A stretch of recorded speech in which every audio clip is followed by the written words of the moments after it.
186 બાળકોને ભણતર આપવાનું કામ એ મહાનગરપાલિકા દ્વારા કરવામાં આવે છે।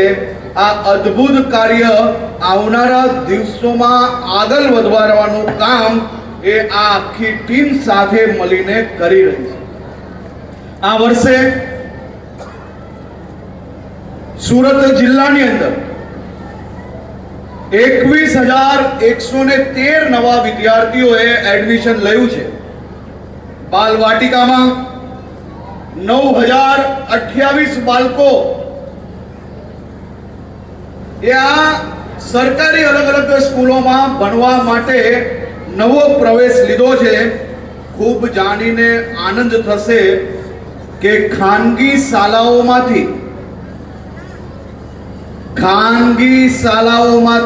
4708 બાળકોએ આપણી આ સરકારી શાળામાં એડમિશન લીધું છે।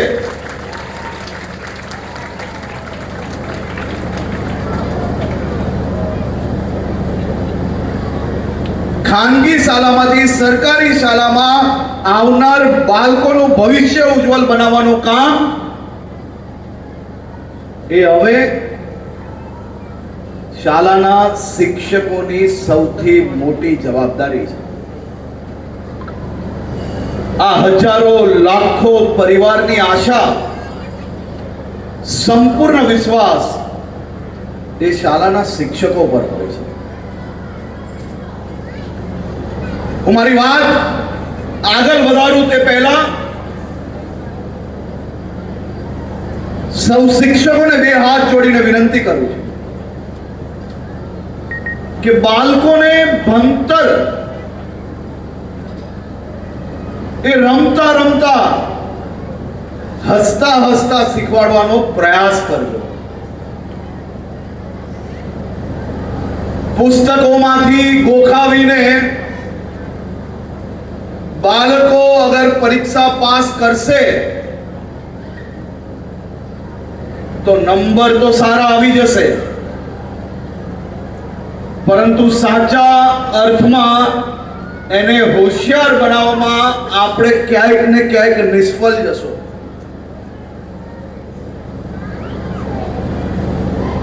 બાળકોને નાનપણથી જ ભવિષ્યમાં ક્યારેય કોઈ તણાવમાં એ ફસાઈ ના જાય તે માટે એને પહેલા દિવસથી માટીમાં રમાતી રમતો જોડે જોડવાનો પ્રયાસ કરવો જોઈએ। બાળકોને સંગીત જોડે જોડવાનો પ્રયાસ કરવો જોઈએ અને બને તેટલું મોબાઈલની રમતોથી દૂર રાખવામાં શિક્ષકો અને સાથે સાથે વાલીઓએ આમાં પ્રયાસ કરવા જોઈએ, જેથી તમારો બાળક એ નાનપણથી જ હારતા અને જીતતા શીખી જાય, જેથી ભવિષ્યમાં મોટા થઈને નાની મોટી કોઈ બી તકલીફ આવે તો એ જીવનથી હારી ના જાય। તે માટે નાનપણથી જ આપણે તેના